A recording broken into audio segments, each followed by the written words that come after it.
It is Wednesday, February 25th, Hockey Day in the United States and Canada, and this is a show called What Chaos from the Sports Interaction Studio in Boston, Massachusetts. My name is David Bean. I sit beside Pete Blackburn, and across the room is Sean DePaz. Pete, welcome back. I don't like your fucking outfit today. Most controversial hat I've seen someone wear this morning. I will say I think Pete might be muted. I might be muted. There you go. Who's muted? I'm muted. Go ahead. Back. Pete's back. I'm being silenced. I knew I shouldn't have come back into the studio. A nice role reversal, finally. I knew I shouldn't have come back in the studio, and apologies for being late. It snowed again this morning, and Ellen was late to get out to the driveway, and she delayed the show. Can we acknowledge That's a good bit. the laziness? I loved it.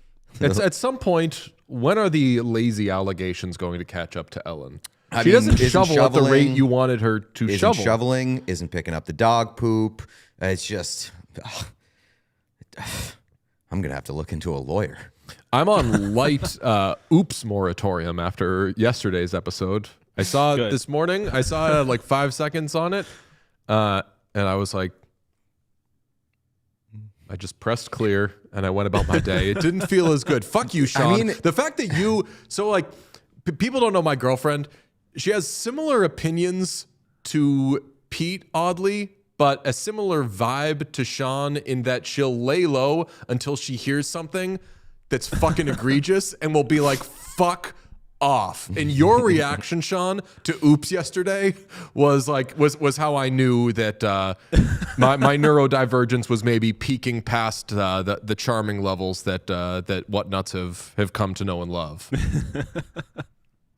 It was a gut reaction. How much does the microwave thing really bother you? Like every time I see it, it doesn't make me feel good. It's hard to explain. It's like I used to have a tough time explaining allergies to people who didn't have allergies. I used to have a tough time explaining depression to people who didn't have depression. Now this is much smaller potatoes, but like the feeling of like, that shouldn't be like that. I need to fix it. Like, it's very Shane making 8 hamburgers, and that's why I rode for my guy making 8 hamburgers. Chad is picking up on the fact that you are dating somebody who is just a combination of me and Sean. Clocks. You saw a movie recently and texted me stuff, and I was like, you know what? I've already had this conversation after seeing this movie, but I'm better prepared to have it now. Round 2. So yes, I am dating Pete and Sean combo. Good for you. You're dating up for sure. Yeah, a psychologist would love you, DJ. They do. Several. Yeah, all of them do. I will tell you though, like people, I know that a difficult thing with therapy is people have a tough time finding a therapist. Yeah. I've experienced way less than that than I would think that I find my people and kind of like click quickly. Yeah, but I also bet like you go to a therapist and they're like, ooh, I can work with this. I got years of this. One time I showed up to a therapist for the first session and they were like, so what's going on that makes you want to come see a therapist? And I was like, nothing, but I know it's coming. Just trying to work up a little head of steam for when some bullshit happens, then I'm ready to go. I'm ready to go with hockey being back. Thank God. So ready. Who knew that celebrating was the worst part of winning shit? Pete, what's on the show? Today on the show, the merciful return. That's right. The NHL is back. Not a second too soon. Patrick Pause controversy. That's right. Our buddy stepped in it again. And Sid is out for a minimum of 4 weeks. You hate to see it unless you're the Pittsburgh Penguins. It might be the best thing for the Penguins. I saw a lot of like... That's wrong. I know, but I saw a lot of like worst case scenario, and I was like, it sucks having hockey without Sidney Crosby, but I could think of a silver lining or two. I can think of a silver lining, and maybe we get to it a little bit later, but like Colorado Avalanche just freed up cap space yesterday. That's what I'm saying. Now that Sidney Crosby is out, I think that throws a little bit of a blanket on Sid to Colorado, come on down. Or the Penguins have an easier time trading Sidney Crosby because they know that without Sid for the next month, we showed you. We were the first to report that gauntlet of a schedule coming up. Speaking of Colorado Avalanche, they've got a 9-game series against the Avalanche coming up that none of us understand. Which doesn't make sense. They will be proper out of it, and then they can do a little Marchand like, hey, let's trade you our injured guy. Yeah. And that's Sid talk. And then finally, Bailey gets paid off. Bailey is silenced, takes that hush money from Artemi Panarin. Yeah. Ooh, well, that's not. Whoops. Oh, Christ. Yeah. Whoops. That was an accidental arrival. Pete said hush money part 2. That's not. I did not mean to go there. We can move on. Let's go. Do you want to move on? Move on to the State of the Union address? Yeah, that's what I'm fucking saying. Like, look, we're a goofy ass Shit's hockey weird show right now. Yeah. I didn't mean to end up there. Apologies. I know that people who don't check out our show probably think right now that we're like a social justice show or that we're the woke hockey show or whatever. We're the goofy ass hockey show, but we're people with spines. So like that's why we've kind of hit on a couple of these things and explained the like, why is it so political? Like, well, Kash Patel is there. So that's to say, like, don't look to us to be your beacon of whatever, because we're really not trying to just like come out here and do anything more than talk about the hockey stuff that's happening in hockey. And we are annoyed that we've had to talk about these things as much as we have. I'll say, I don't think it's our fault. People can disagree, but I don't think it's our fault. We'll quickly hit the State of the Union stuff because you know where we stand on all this stuff. The gold medal winning men's hockey team goes to the State of the Union where Trump says the women are going to attend. Mm-hmm. I saw that and it was kind of like water off a duck's back for me because I just don't know what's true and what's not true. And I'm like, maybe they will attend. Like it would make sense for me that some of the players on that team would want to go I think to it the makes White sense House. For any player on that team to want to go to the White House. Like I am in Sean's camp where it's like, I would like to go to the White House.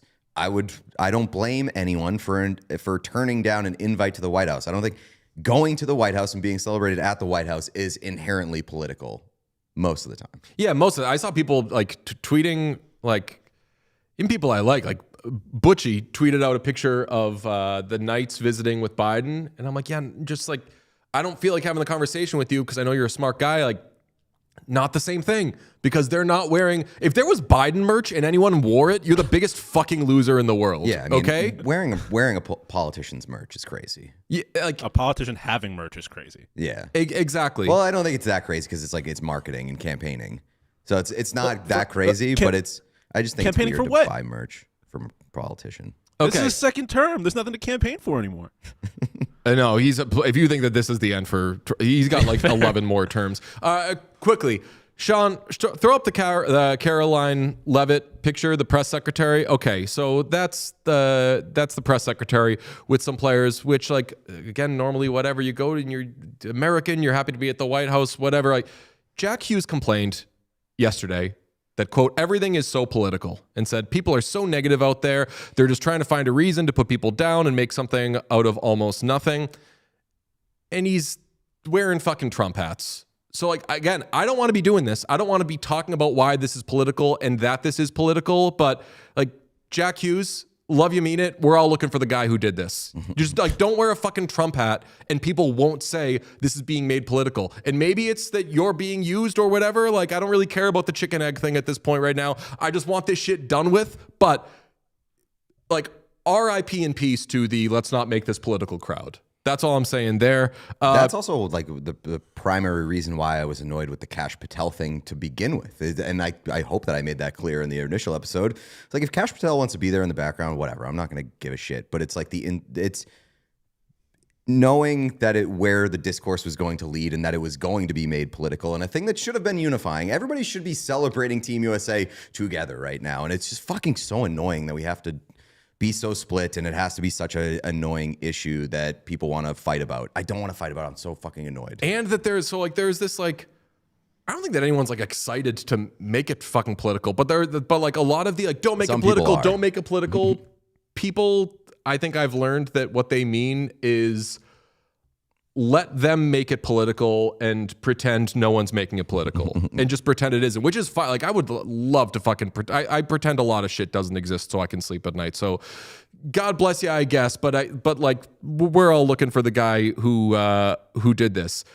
I do feel bad because I was like, this is where I knew I was like, I'm just not the best person. Someone responded and was like, you know what? Like, but don't you want these people? Do you just want them to have no thoughts in their brain and no feelings and not stand for the? Don't you want like we always say you want to know more about people. You want them to just look like who says you want to know more about people, right, or like these athletes or whatever. Yeah, 2026, we should all know so much less about each other. Yeah, and you know who says that every fucking day? I don't know. My girlfriend. Yeah, we should all know so much less. Every time something like this happens, she says we should know less about these people. This morning, she was like, I wish I didn't know. I wish I didn't have to fucking think about Quinn Hughes, this, that. And like, anyway, the point they made was like, you want them to just come off as this brainless guy skating around and this, that, and the other. And I was like, I hate to say it, in the case of Quinn Hughes, that was so fucking charming. That was like the coolest brand in the world. Yeah, I like my athletes to just be my athletes. I don't know, like maybe that makes me a bad person. And similarly, like, Katie Nolan made this point on her show, and everyone's different, but like, I will root for an athlete not thinking about what their political things are or whatever. Like, if an Olympian has different political views than me, I'm like, I want USA to win because this is where I am fucking paid. Like, this is my 2 weeks to fucking be patriotic. Check out Katie Nolan's episode of Casuals. It's unbelievable, as usual. The thing that you took biggest issue with, though, Pete, from last night, and I promise we're not going to be long on this, is that Connor Hellebuyck got the Medal of Freedom. I'm not unwilling to say that we're not going to go long on this because I think this is incredible. This is the most absurd thing to come out of any of this, is that a guy that we were talking about like 6-7 months ago. How long ago? Like, what were the playoffs? About 10 months ago. About a year ago at this point. A guy like 10, 11 months ago, we were talking about being a huge playoff choker, a guy that was like difficult to watch in the big moments, just to see it continuously happen to him. Fast forward less than a year, he has the Presidential Medal of Freedom for coming up big in a game. Like, that's insane. Like, the most insane redemption arc maybe in the history of sports. Connor Hellebuyck has the highest civilian honor in all of sports for a big game performance and is the first hockey player to ever get it. That's insane. Oh, fuck. I watched Train Dreams last night, and someone says, like, it was 6 years ago, maybe 7, and I hit this so quick. You just did, how long ago was the playoffs? 6-7 months? Missed it completely. Sean, did you miss it? Yeah, no, I completely missed it. Yeah, I was very confused as to why people were saying. You're usually good at clocking it. You do like a casual in your little box there. I don't even want to I have not done the 6-7 this calendar year. Good. Keep it like it that. Is dead, and I do not do that anymore. I don't even want to discuss like the merits of him getting the Presidential Medal of Freedom. Just the fact that he's getting it is hilarious. That it's Connor Hellebuyck, of all people, who is getting the highest civilian honor for putting a team on his back in a one-game elimination playoff to win the highest award in that sort of arena. Unbelievable redemption arc for our guy Hellebuyck. I mean, he was fucking awesome in that tournament. Like, everyone's going to talk about that he was awesome in the gold medal match, which of course he was, but he was good the whole time. Only like really brutal goaltending moment was Jeremy Swayman, and it didn't really cost them. Yeah.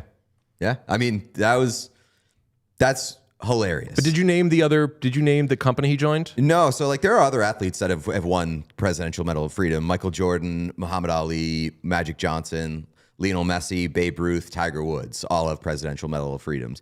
I feel like a lot of those are like for like larger body of work, like and for like contributions to the sport, the culture. Like, I think for Messi, it was for like UNICEF contributions, stuff like that. I think very rarely you see an athlete get it based off of one game, but it was a big game. It was a big game. 46 years in the making. I kind of love it. I can't, like, that's got to be so fucking, regardless of who it's coming from, that's got to be pretty fucking cool for Connor Hellebuyck. Like, there's no way in hell he ever imagined that he was winning that award. And, like, it is absolutely hilarious to me that, like, people are going to look at this list, including Connor Hellebuyck in the future, and be like, Who the fuck is that guy? Well, I just know that for the rest of time, we're going to refer to Connor Hellebuyck as Presidential Medal of Freedom recipient Connor Hellebuyck. It's like Sir Connor Hellebuyck. I don't think anybody, Connor I guess I know, nobody in the history of the entire world has held the Vezina Trophy, the Hart Trophy, and the Presidential Medal of Freedom at the same time. The real Triple Crown in hockey. The real Gordie Howe hat trick. Yes. Now, all right, we were wondering how are we going to transition from this to our normal goofy stuff. We got to get Young Gritty on the payroll because Young Gritty tweeted, I can't believe, what does it say? Can't believe they met with that man and a disappointed or a crying, I can't really see it. And somebody responded, it's a picture of the gold medal winning men's team standing with Patrick Paz at the, what's the name of the desk? The desk? I don't know. They're in the Oval Office. It's in the Oval Office. It's the desk of truth, I think. The desk of the Oval Office. It's the desk of truth social. Nice. And Patrick Paz is there. Somebody responded. The Resolute desk. The Resolute desk. Apologies to that desk. Sorry to this desk. Someone responded, I can't believe your mom did not abort you. Kind of wild. I'm thinking that person doesn't like abortions politically, but Young Gritty responded with the Kid Rock. It was a G.I. Jane joke. It was a Patrick Paz joke. You said Kid Rock. That's Chris Rock. Did I say Kid Rock? I think you said Kid Rock. Chris Rock is the Kid Rock of award shows. Chris Rock was a kid at some point. Yeah, he was. Young Chris. Living Color. They called him Kid Never Rock. see the show? Everybody Hates Chris. I think I watched every episode of that show. I love Did you? that show. Yeah, I love that show. That show was great. Really? Everybody Hates Chris. Wow. Yeah, that show bangs. Oh, yeah. Really good. Apologies to Chris Rock for me calling him Kid Rock. Kid Rock's real name? Bob Ritchie. Okay, so that's how we try to get into the NHL is back thing. NHL is back.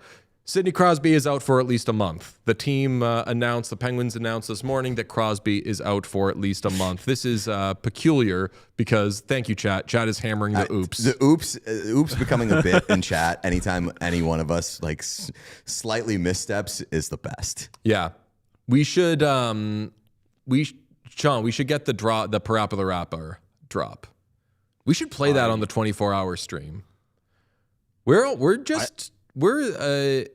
a fortnight? Is that a week and a day? Hell if I know, Abraham Lincoln.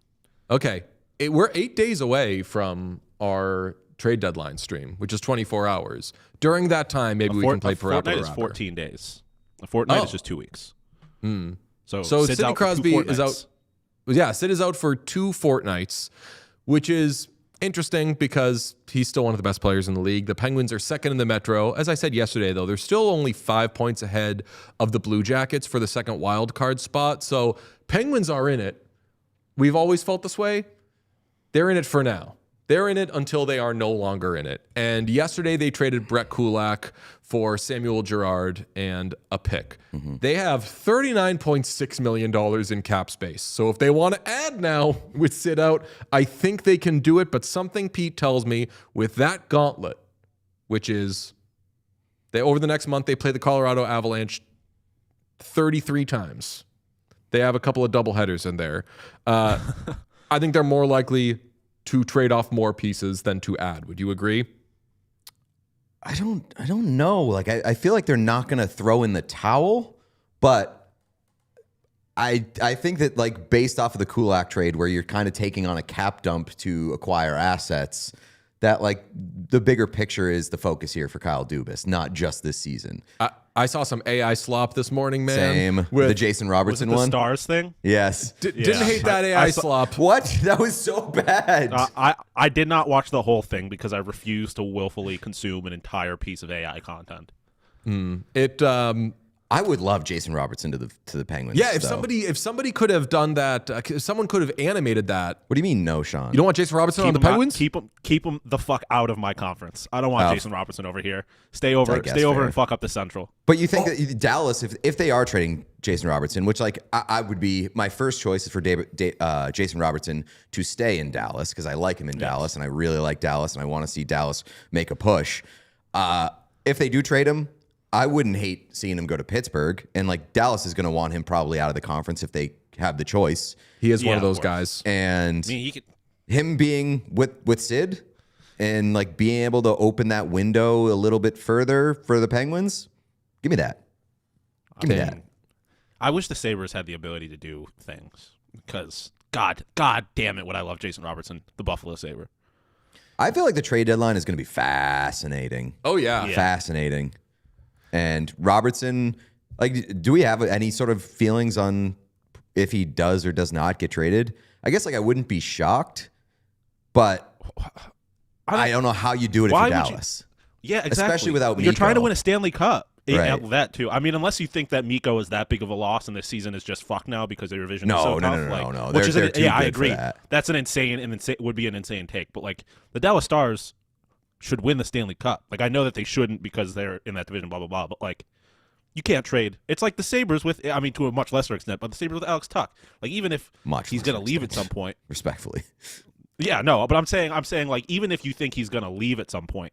Like you got to look at it as an own rental at the very least. Like, can I say something respectfully? The only way that you can do it if you're Dallas is if it's like the Mikko trade for Colorado, where you get back a major piece that is going to factor in long term with like Marty Necas and like plus.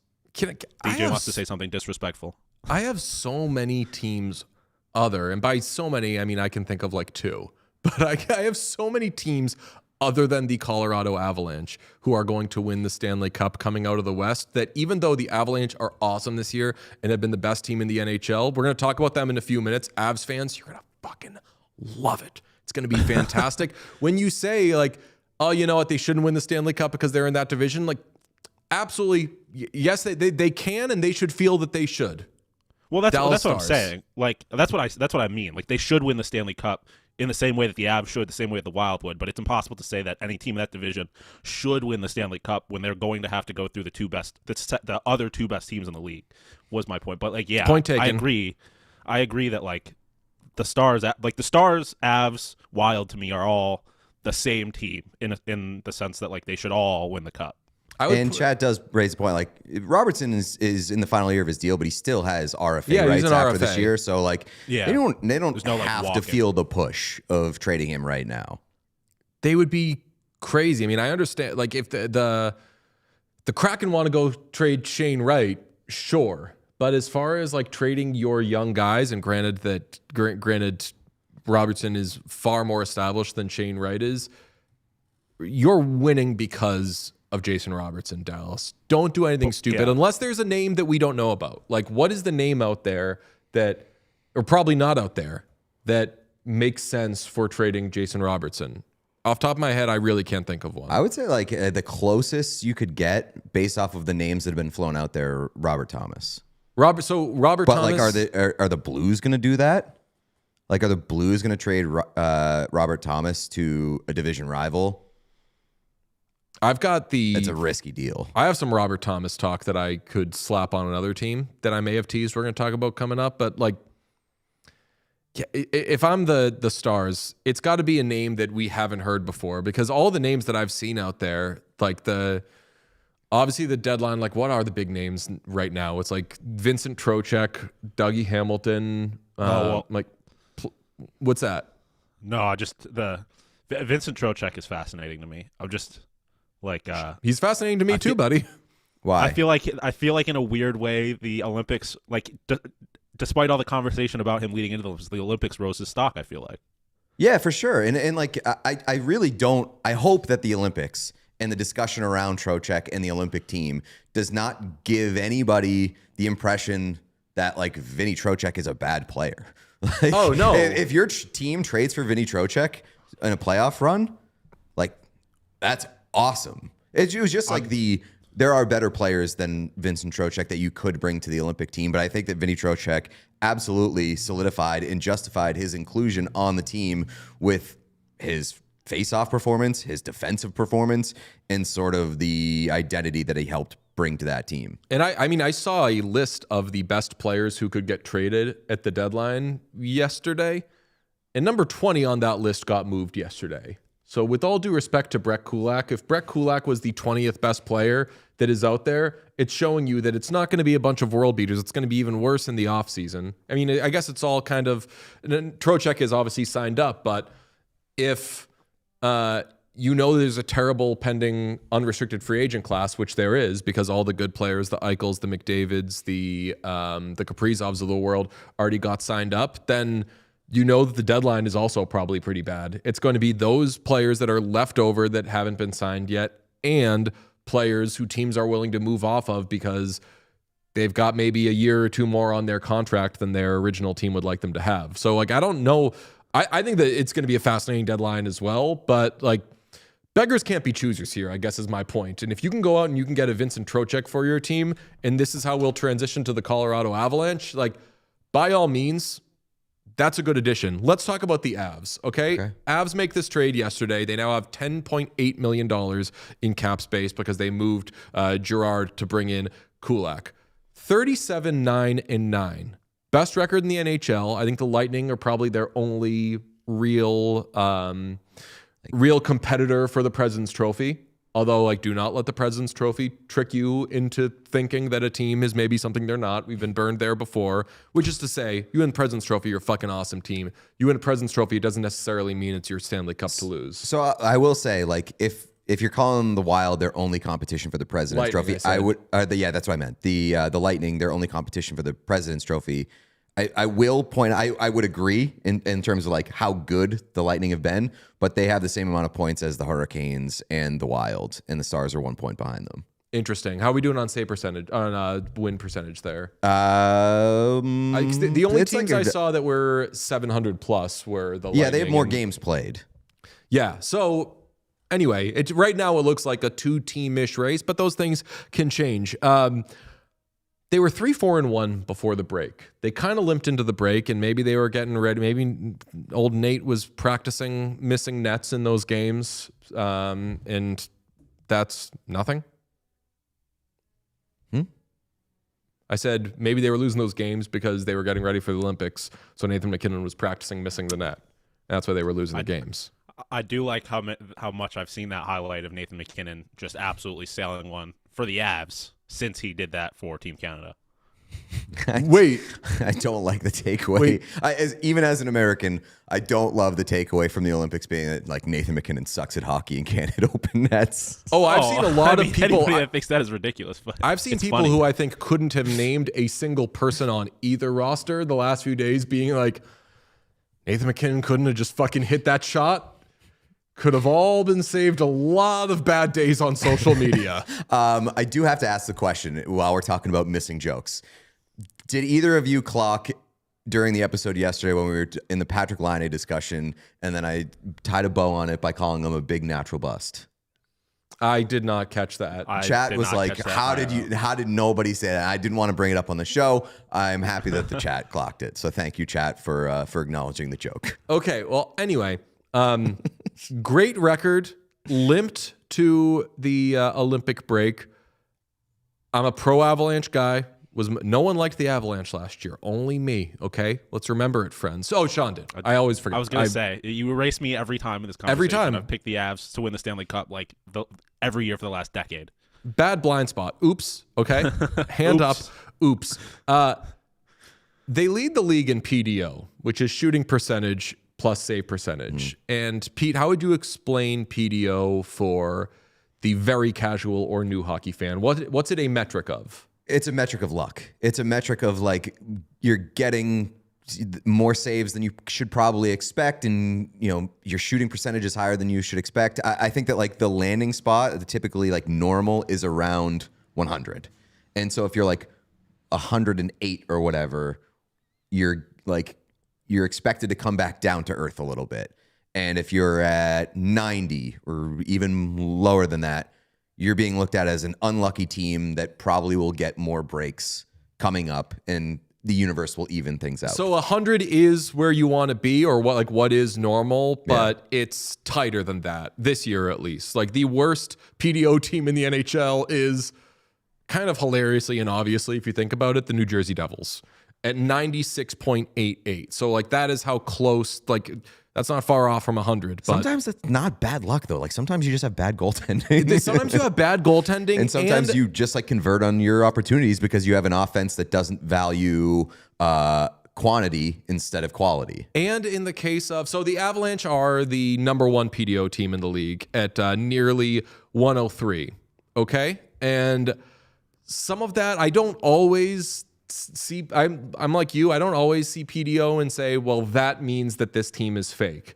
It does, I think, mean this team is getting better results than they actually are. But then you can get into the question of, well, like, how much better? Because if the Avalanche, say, are winning a game 4-1, okay, should they have won it like 3-2? Still a fucking win. Right. Still would have been a President's Trophy contender if they're winning all those games. And it's hard to look at, if you've watched the Colorado Avalanche, it's hard to look at the way that they were playing in the first like 3 months of the season and be like, that team's getting lucky.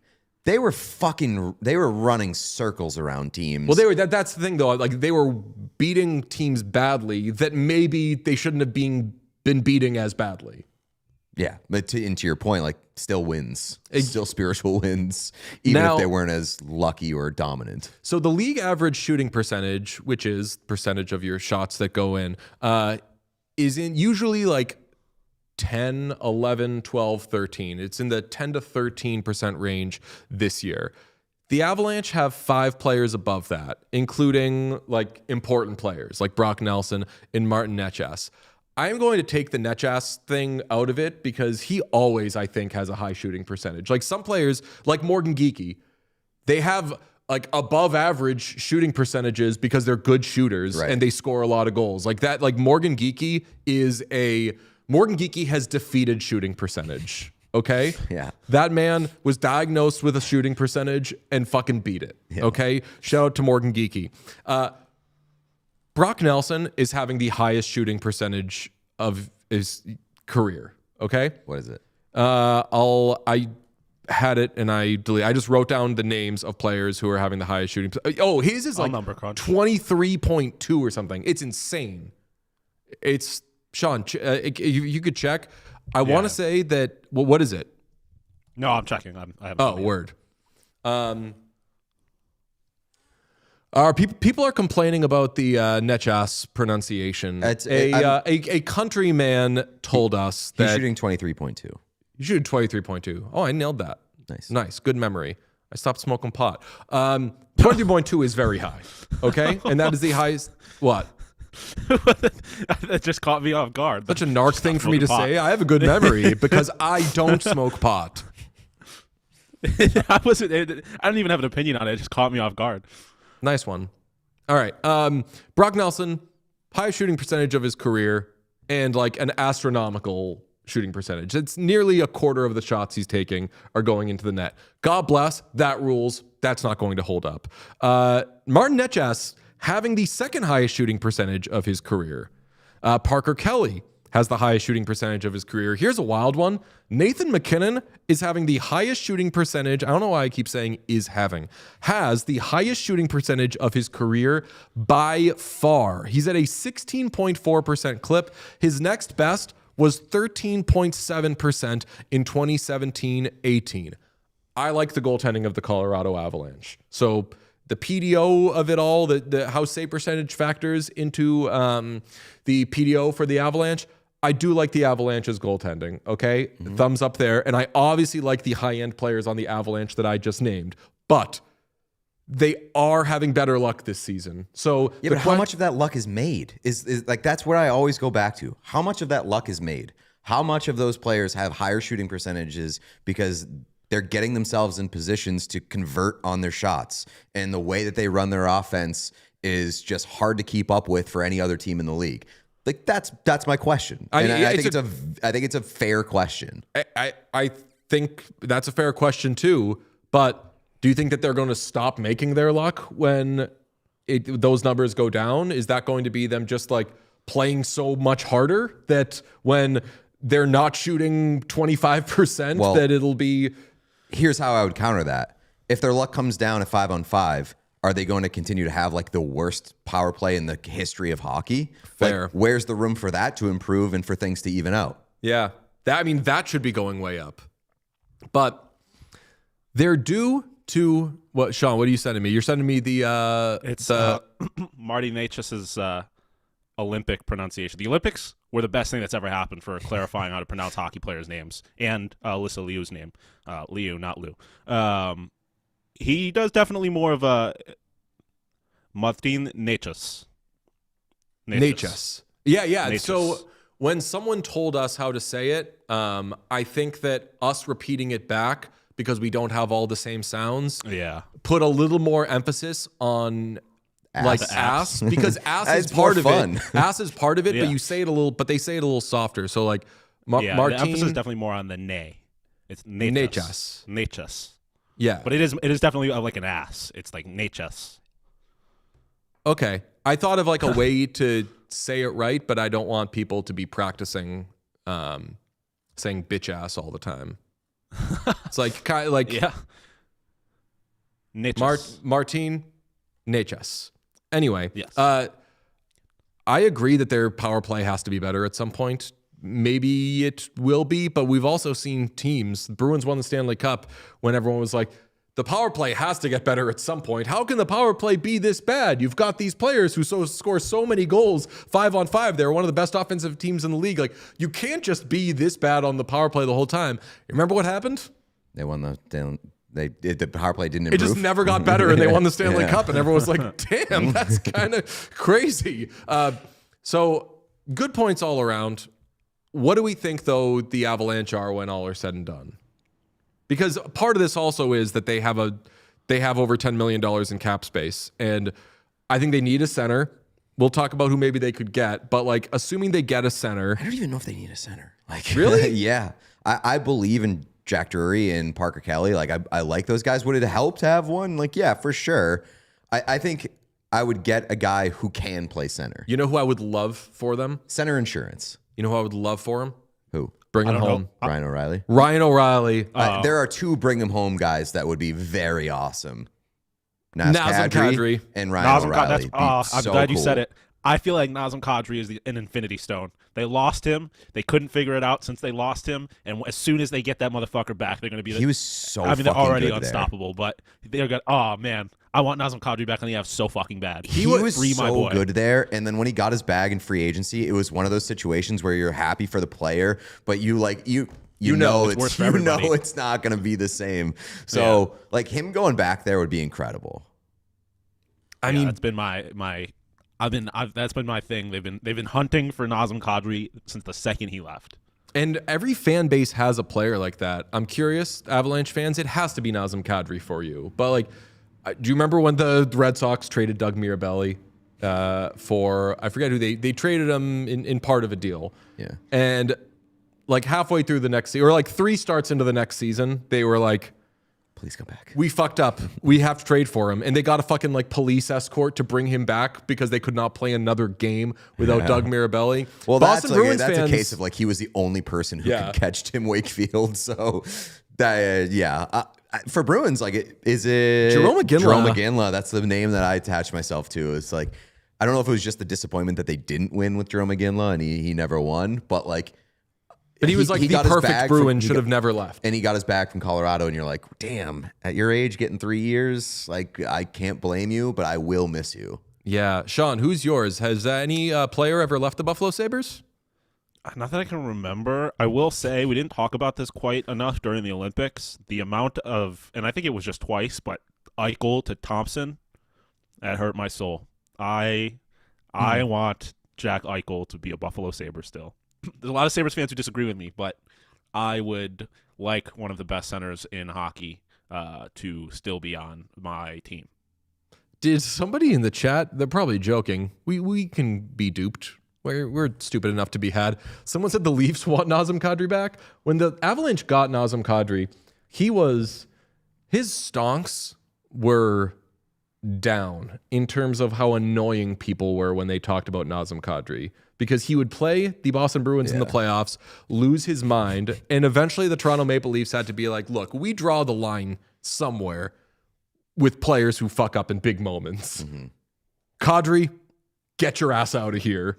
One Stanley Cup later. I mean, I got it from Toronto's that end had too. to Like end. you can't lose your mind and exit a playoff series that then crumbles while you're watching from the 9th floor. He was doing that shit. Yes. Like, he was losing his mind. Yeah, he was losing his mind and losing things for the Toronto Maple Leafs. Yeah, two big Brigham homes there. Be fun. Like, are the Avs the team that you look at as the number one, like, what are they going to do at the trade deadline team? Yeah. Yes. I don't know if they are for me. I look at the Wild. Like, I think that the Avs right now, as currently constituted, if they did nothing, I would still believe in them as they headed into the playoffs. The Wild, I have more questions about, and the Wild, I think there's more pressure because of the Quinn Hughes factor, where it's like, you've got a limited window to fucking go for it this year and next year. What are you going to do? And that's very interesting to me.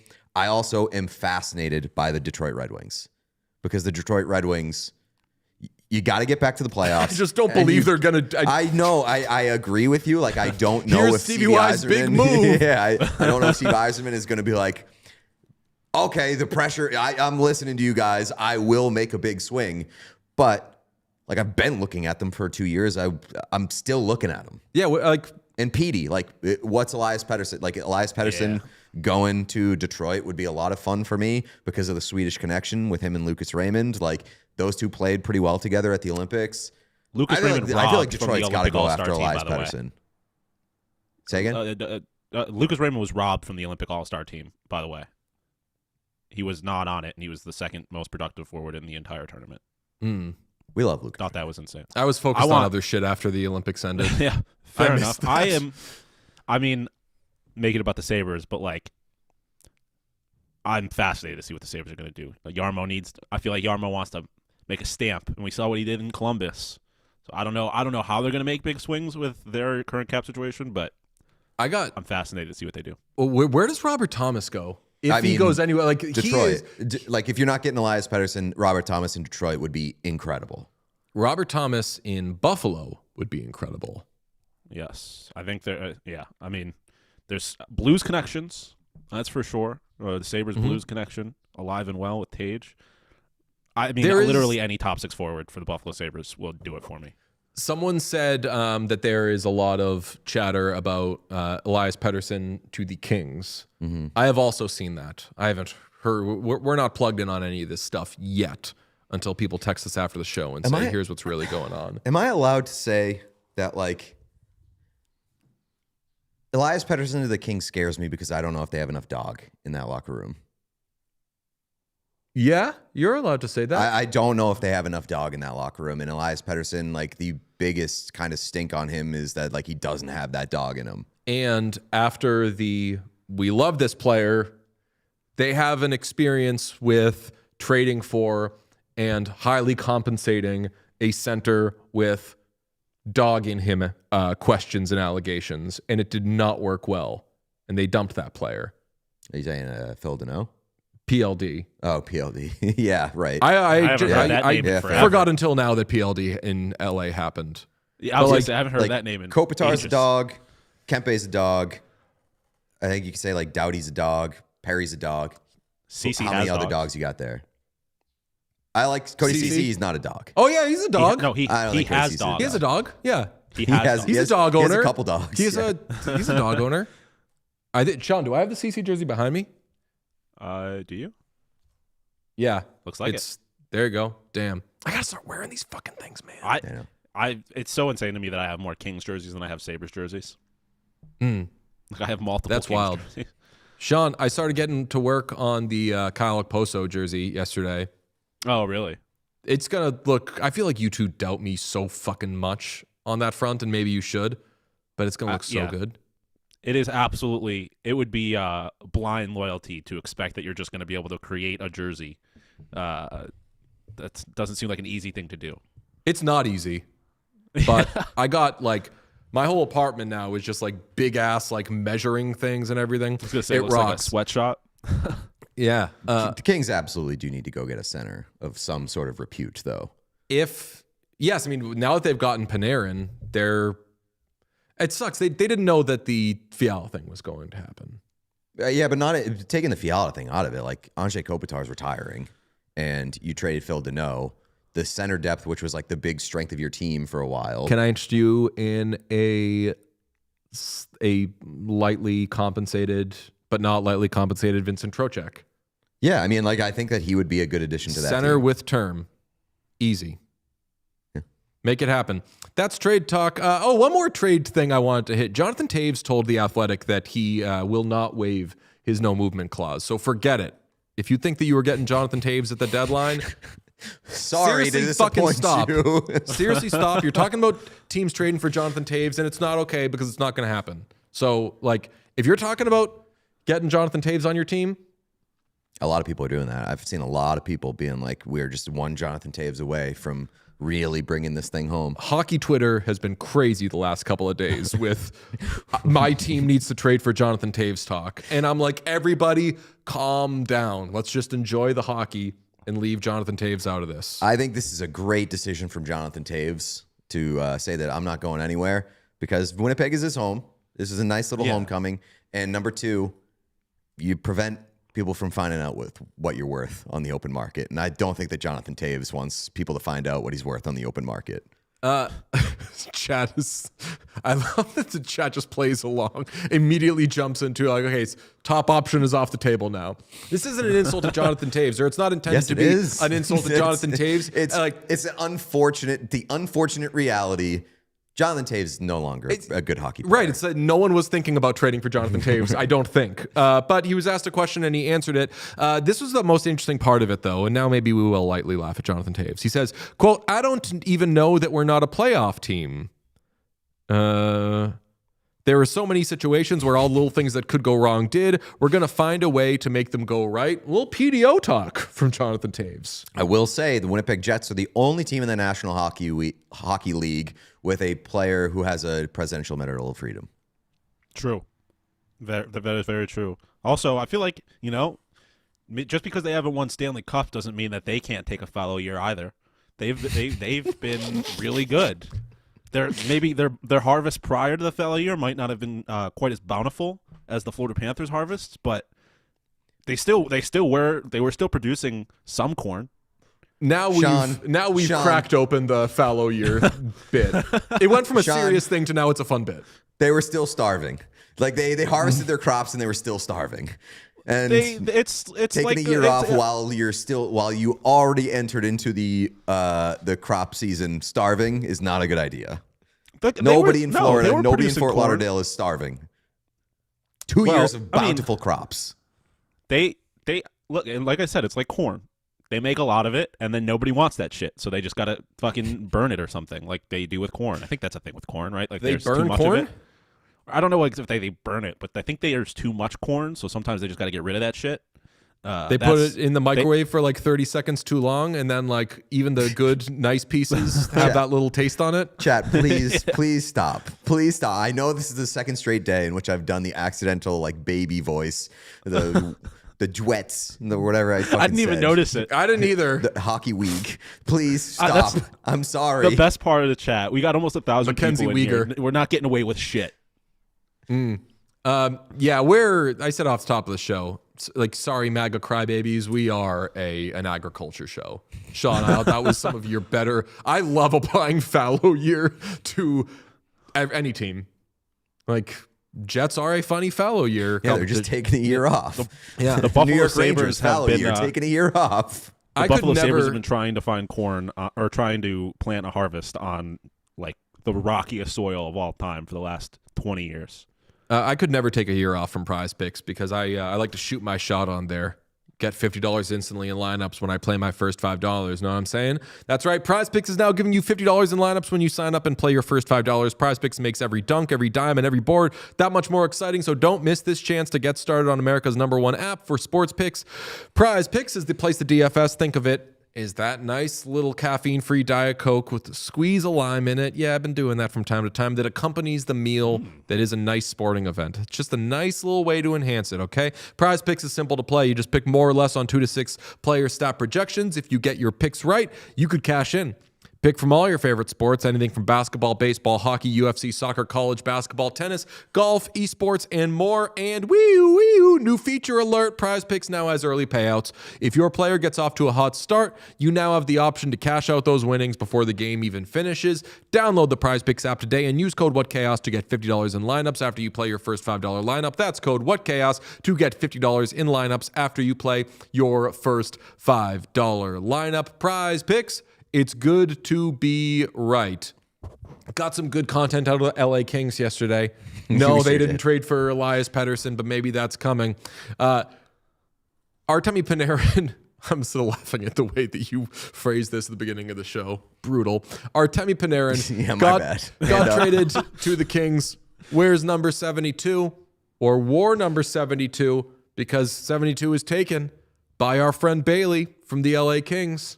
But what's going to happen there? We've seen in the past Sergei Bobrovsky buying Frank Vetrano McDonald's and wine, right? To get his number off him. It's a big week for McDonald's.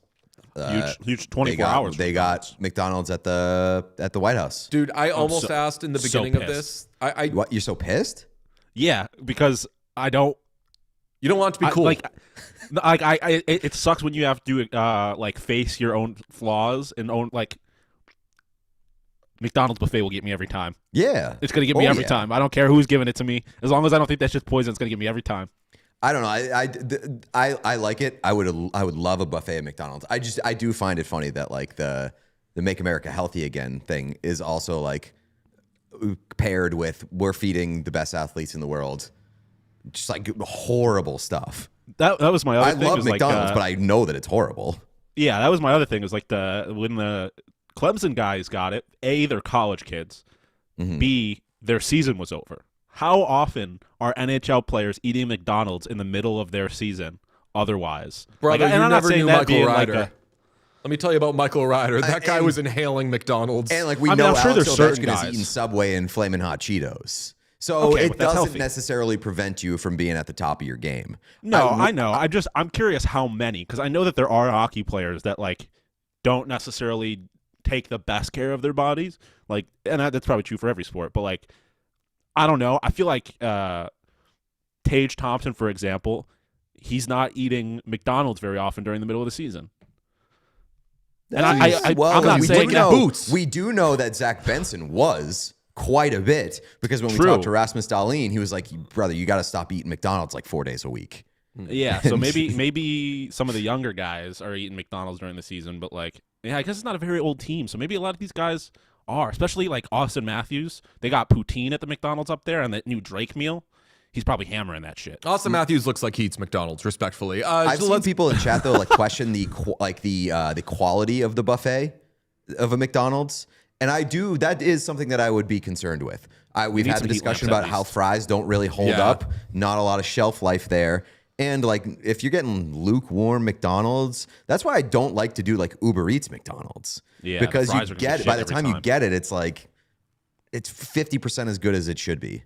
Mm. Let's get back to the Kings, because we have a super chat from our dear friend Renee that says, "Please don't acknowledge the Kings. Sorry, buddy. Earmuffs, okay? Artemi Panarin gets to the Kings, wants his number, but Bailey has his number. Here's what happens.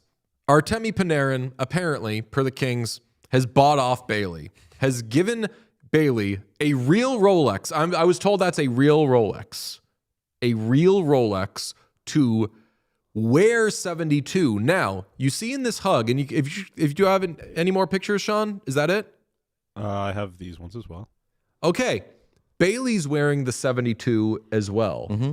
So what's he getting the Rolex for? Exactly. So they're sharing it, which is cool. That's all Panarin should want. Hey, Bailey, you the man. This is your thing. I would love to share in it with you. Mm-hmm.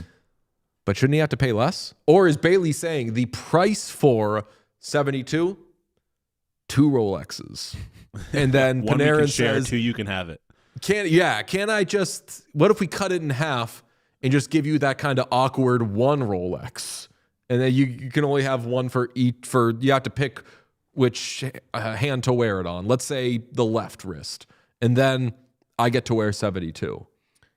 That Rolex is not going to fit. That Rolex was is my not next going to point. fit on Bailey. I think that if you're doing this number swap thing, you got to commit to the bit.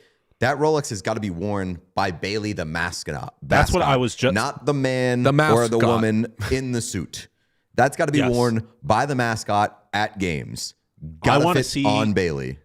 I want to see him doing the fucking Shador Sanders every chance he gets, putting that rollie up. Like I want it on the mascot because, respectfully, the human being inside that costume does not deserve the fucking Rolex. I'm sure they deserve a Rolex. I guess pretty cool benefit of just being the mascot of the LA Kings. You get a Rolex because your character wears the same number as a player you traded for. Pretty sick. The thing that bothers me the most about this, though, is that the reason that Bailey is 72 is the most ridiculous, the easiest get off that number reasoning ever. Like, just because it's always 72 degrees in LA and he's 70, so he wears 72. Like, change that motherfucker's number. I also, though, I love the side storyline of Artemi Panarin and the mascot being best friends. How many mascot player bromances do you see in the NHL?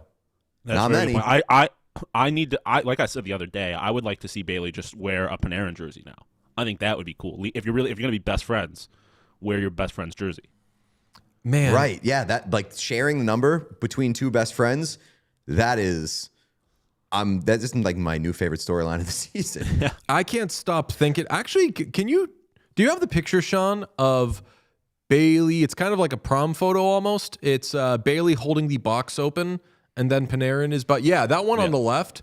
I don't know if you can see, Pete, but Bailey's got like a little tuft of hair just kind of like sweeping over his eye. You see over his right eye? He's got the little strand. He's got a little slut strand going on. Yeah, he kind of looks like Leon. Not going to lie. Bailey, what are you getting into over there, you naughty boy? I know the mascot of the New Jersey Devils. I'm going to inquire as to what he would want for, I think his number is 00 though. Nobody wants that shit. Jason Tatum wears 0. 0 is fine. You think Tatum's coming back? You can't wear 0 in the NHL, right? I don't think that's an allowed number. Right. What do we feel about? Would you want to see that? A 0? No. Yeah. On a player, no. Why not? Dude, if Gavin McKenna hit the league and took 0, that would be the hardest shit in the world. I'm in. Yeah. I'm in. Yeah, I'm actually in. But it's like it's one of those numbers that you got to be the fucking guy if you're going to wear that number. You can't be the backup. Well, I think that'd be fine as a goalie number or somebody who it's got to be an enemy. It's got to be a villain. Like if Brad Marchand popped out and was like, I'm wearing 00s now or 0, I'd be like, God, you fucking rat, that rocks. The 00 is for boobs, says Nathan McKinnon's Heart candidacy. Well, I know that there's a Bruins fan who has a jersey that just says, I love boobs, 69. You know how I feel about that. That person is famous at TD Garden because they wear that jersey basically every time they go to the game. It's childish. I know you hate it, Sean. I think that jersey's fucking hilarious. It's so stupid. Yeah, Sean's got. I agree with the second part. It's so stupid. Funny. It's so funny. It's like congrats, dude. The lack of shame that it takes to wear that out in public and just be like, that's right. My platform is boobs. Right on, brother. There are worse platforms. Yeah, I was gonna say it's not. I don't think it's a very controversial platform. I'll say that. I cannot get past how is Bailey going to wear this Rolex.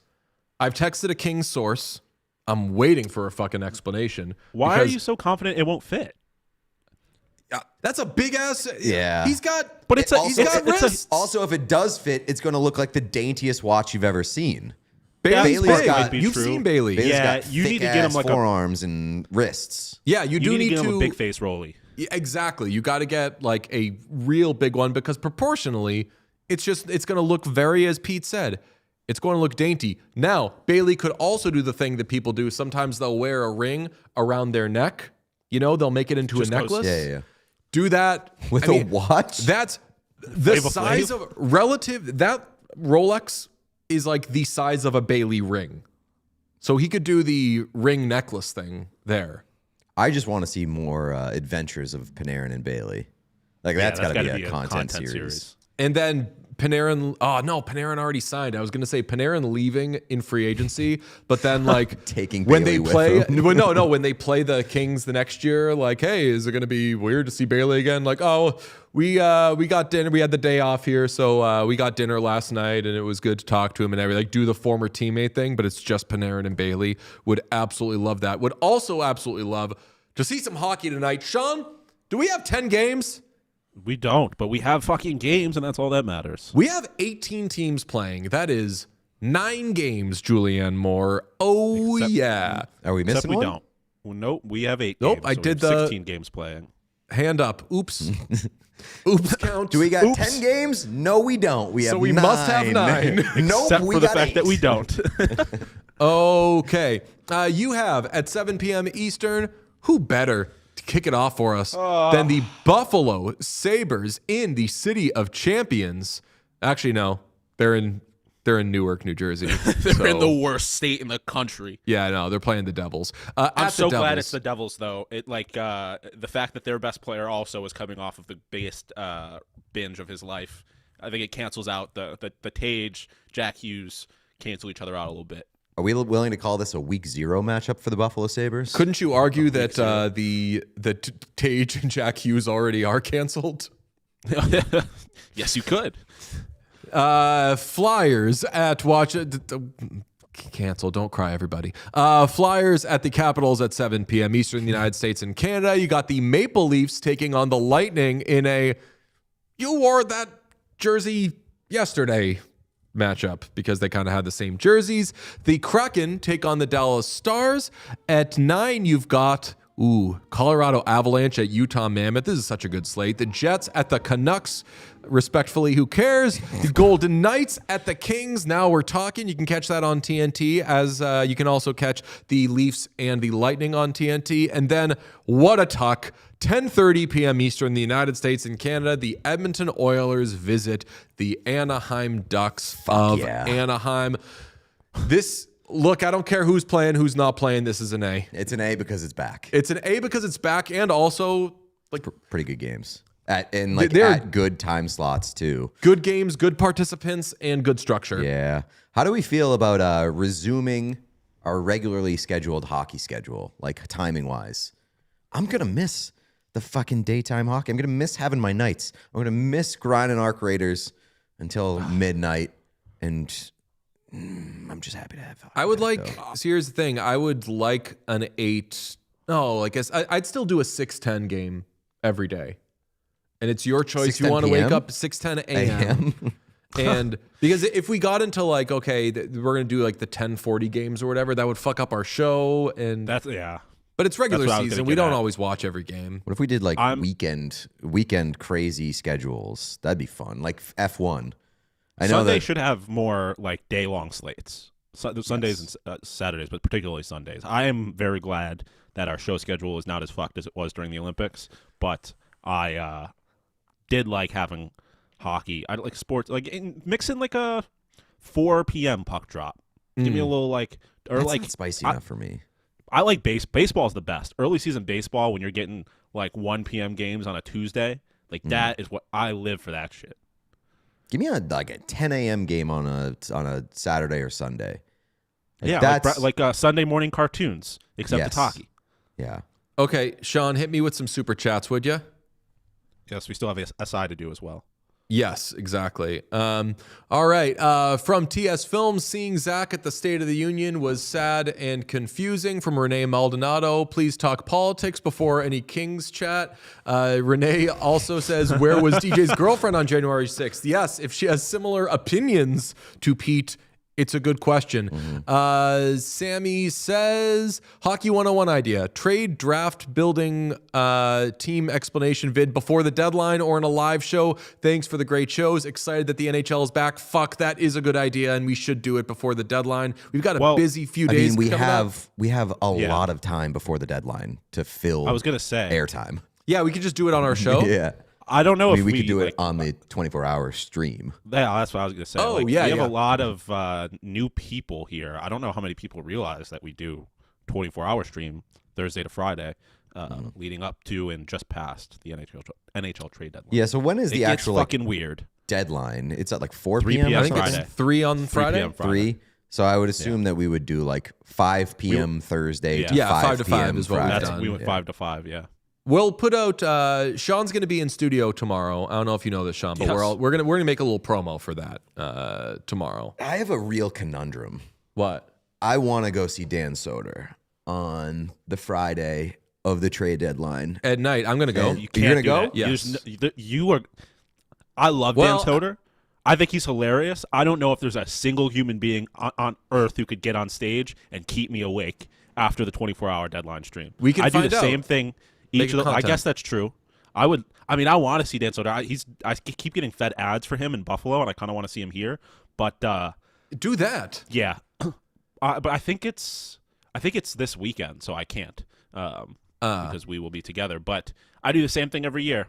After that 24-hour deadline stream, I get really high, eat some food, and then sleep for like 18 hours. It's the best. I It's do the best same sleep thing of the every year. I go Yeah. right from the studio to go do TV, and I drove there so insane. 2 years ago. And when I was driving back, I was like, You feel drunk. this is not safe. I'm not doing Yeah. this again. So last year, my lovely girlfriend chauffeured me around, and she was like, you can just not do TV tonight. And I'm like, pfft. If you weren't a grinder, maybe. Yeah, exactly. It was like, oh, yeah, I guess I'll go to sleep. Get out of here. Thankfully. Yeah, I was but gonna say, thankfully I'll be in a hotel this year, so I won't have to. I won't have to drive anywhere. I'll trust the Massachusetts Bay Transit Authority on that. I am, Pete, all kidding aside, I am lightly planning on going to see Dan Soder because Dan Soder is going to be in town next week. Speaking of, unrelated to, like, don't get your hopes up, but like have been working on the guest list for the 24-hour show, and there are going to be some very fun names. Young Gritty says, time off request for the deadline stream was approved.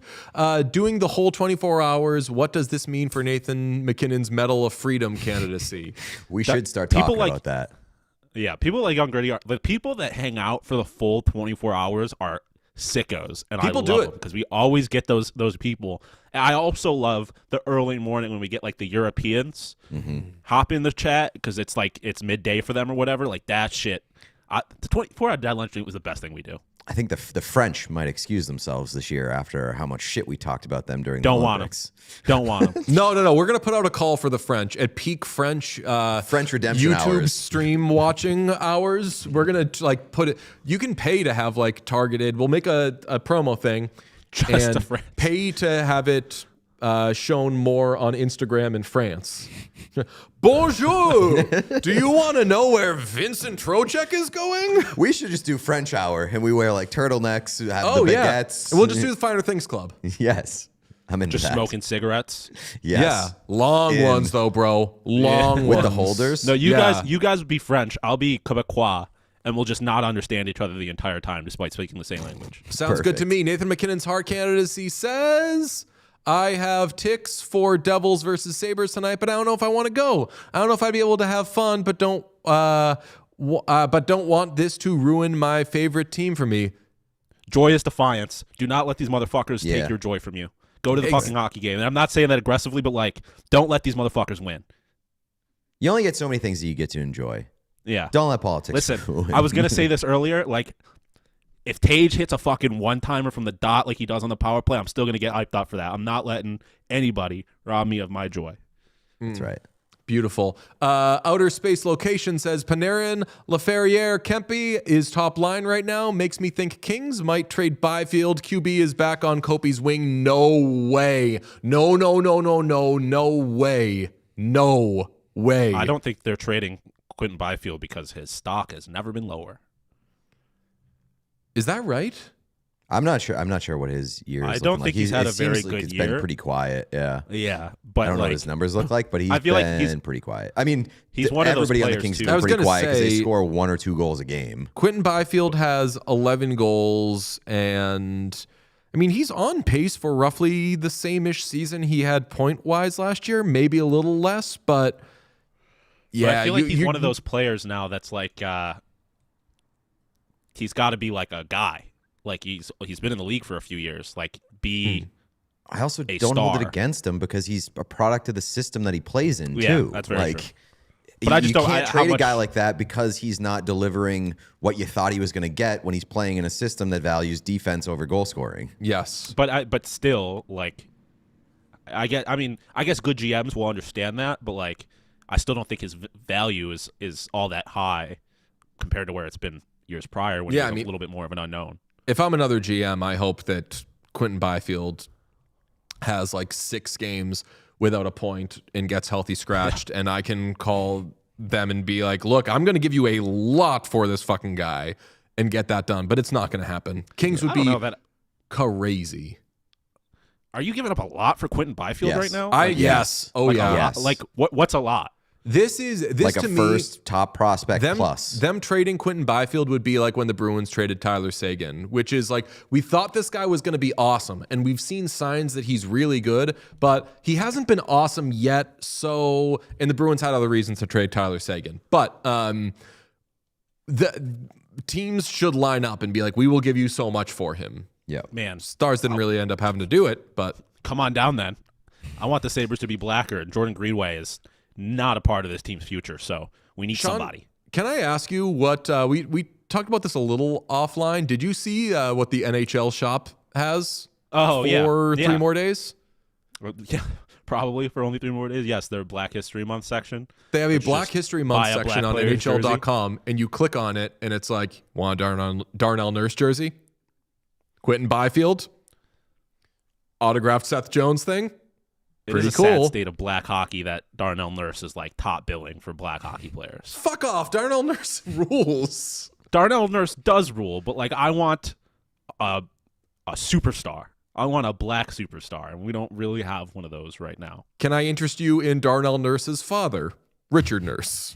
Can I interest you in his uncle, Donovan McNabb. Donovan McNabb? His That'd be cousin. so funny if you went to the Black History Month section of the NHL.com shop and it had McNabb. Donovan McNabb jerseys. And then it says like related to Darnell Nurse. Donovan McNabb, Kia Nurse, and then Darnell Nurse. No, Sarah Nurse, and then Darnell Nurse. Nah, man, you forget that Paul Coffey and Chris Knobloch are getting along right now. So Darnell Nurse season loading. He always scores big goals in the playoffs.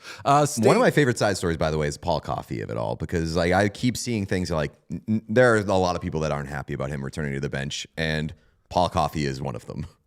Yeah, my understanding of it is that Chris Knobloch was proactive in being like, I need you, brother. I don't think he said brother to him, but I think he was like, this needs to happen. So I'm getting cooked out what? here. Yeah, I think so. Like, just my guess and my read on it. So Paul And, Coffey like, is a Chris Knobloch shield? And no, I Chris think Knobloch Chris a Paul Knobloch, Coffey I'm merchant? saying, I think that Chris Knobloch has to swallow a lot of pride because I don't think that those two love each other. So I think that Chris Knobloch had to be like, either I'm putting this guy back on the staff or somebody else is going to put this guy back on the staff, and I want to still be here. So let's all kind of like hug this out. Okay. Everything's better when we're working together, so let's make it happen. That's just my read. Maybe I've been watching too many Paul McCartney, John Lennon documentary type things. I did watch the new Paul McCartney doc, Man on the Run. It's great. I'm rereading the book. Anyway, Stacy says, I'll be in the building for Panarin's debut tonight. Go Kings, go. We'll see. Go Bailey, go. Stephanie says, Breadman fleeced for a Rolex. Bailey, the biggest dog in the Kings locker room. Ooh, Bailey is a dog. Can't have a cat be your biggest dog. That's a terrible look for the Los Angeles I don't Kings. think that anybody would accuse Bailey of being the Kings' biggest dog. Bailey is about rumpus time. He's a cat. No, yeah, but I'm just saying that I don't think that he has ever been Yeah. called the Kings' biggest dog. Yeah. Nancy says, not to be a heated rivalry fan, but once I read a gritty Ilya fanfic where Ilya has a PR breakup with Gritty. Hell yeah. I think humans having sexual relationships with non-humans is my line. I'm going to go ahead and take the brave stance on your side, Sean. Yes. Thank you. Not to be a political show, but Sean is out when I'm going to make my humans have strongest sex with statement Gritty. of the week and say, don't fuck non-humans. Partisan125 says, I'm sorry for anyone subjected to the MBTA. Ellen's you gotta dad has been understand- listening to the show of late. Big MBTA supporter. He's not going to like that super chat. I listen. I love the MBTA. I come from a place that doesn't have like any public transit. Really, we've got like one light rail that goes down the center of the city. It does it for me. I love the T.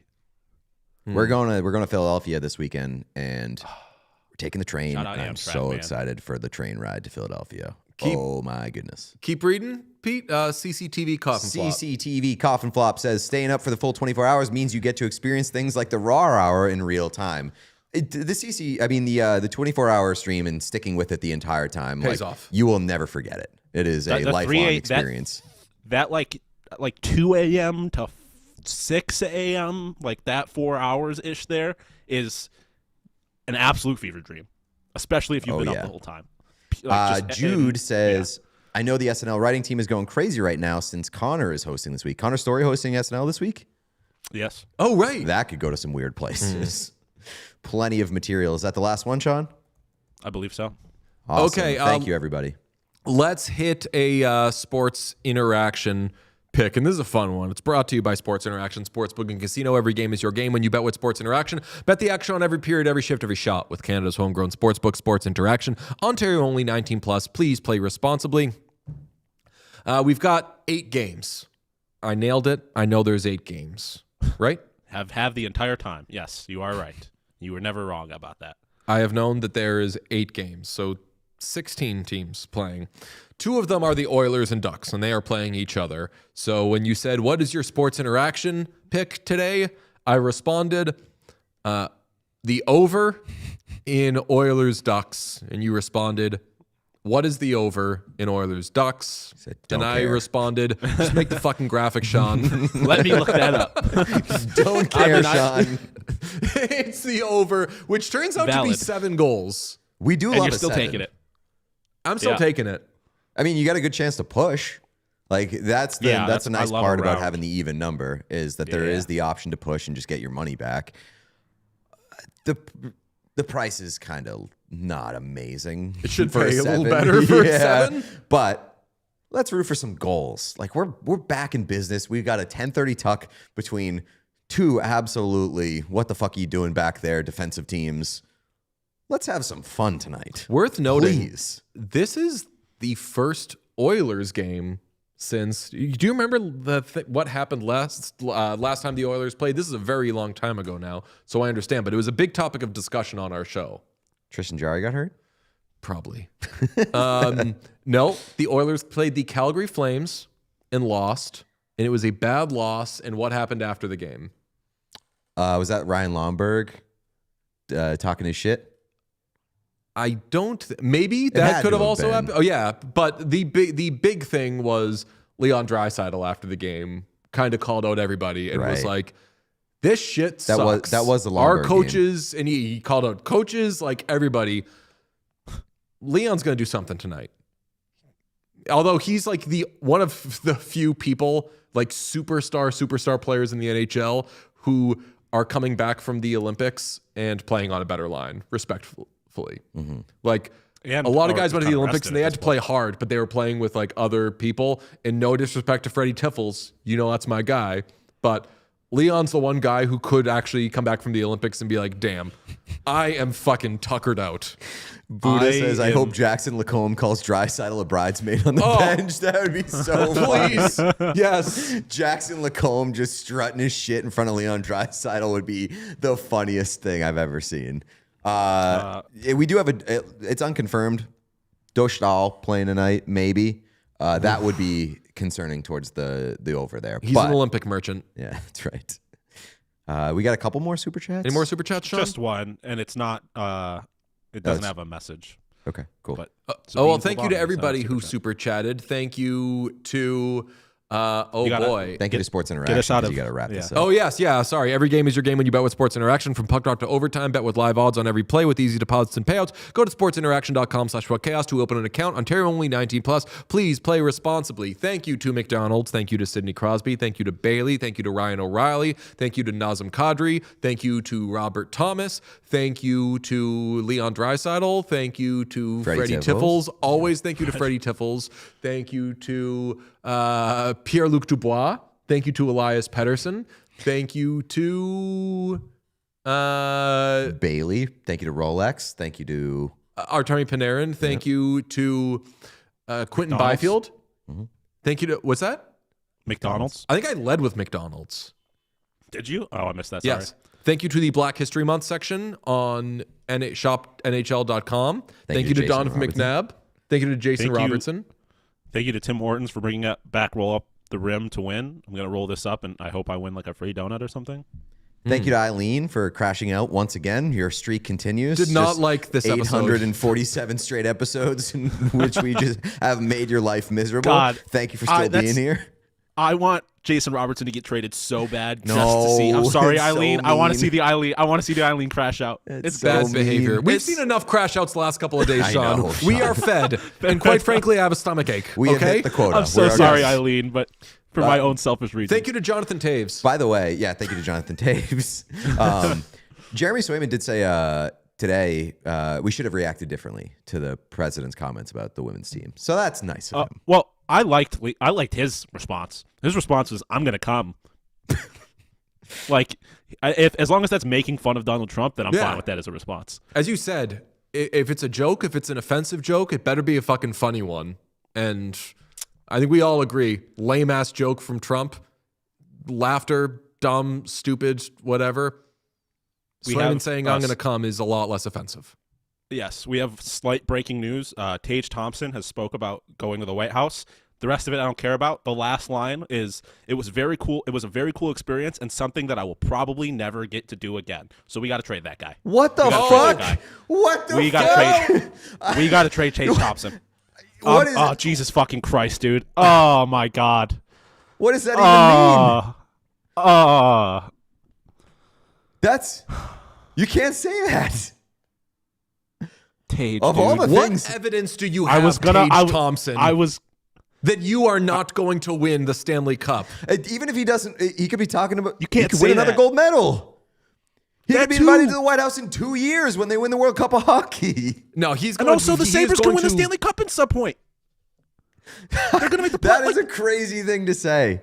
That So is you're so offended. fu- So you're offended as an American. Sean is I'm offended. not offended as an American. I'm offended as a hockey fan. Like as That's what I'm saying. Like I want Team USA to keep winning. it's not even attached to Team USA. Like I would be like if I'm a Buffalo Sabres fan, like Sean, I'm like, what are you doing? So that's what I'm saying. Your reaction, Sean's reaction is for the Buffalo Sabres. Yeah. Yours is for, so you're not going to win me another gold medal. Mine is just kind of sitting back and saying, oh, geez. Oh, boy, Tage. Listen, I was gonna overlook everything else that Tage has done over the last 72 hours. I was like I said, I'm still gonna root for that motherfucker. This hurts. That one is. Wait. Chat brings up a good point. Maybe he's suggesting the fucking Dems and the Libs are going to have the White House when he wins the Stanley Cup or when he wins another gold medal. Hashtag it's his right. well, then that's World Cup of Hockey erasure.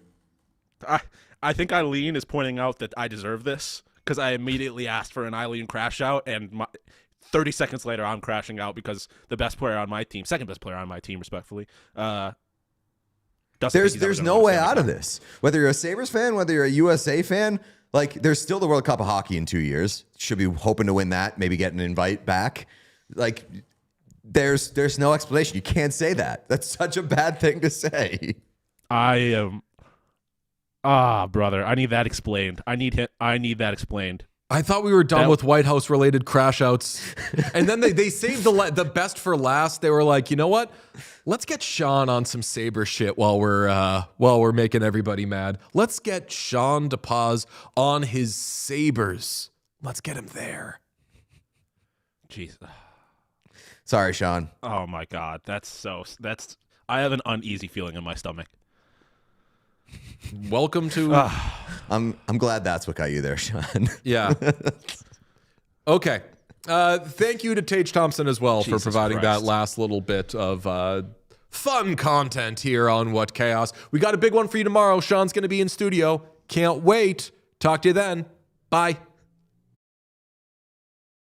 This video, please subscribe to What Chaos here on YouTube. You will get everything, daily episodes, player interviews, and so much more. It's all here on the What Chaos YouTube. Hit subscribe.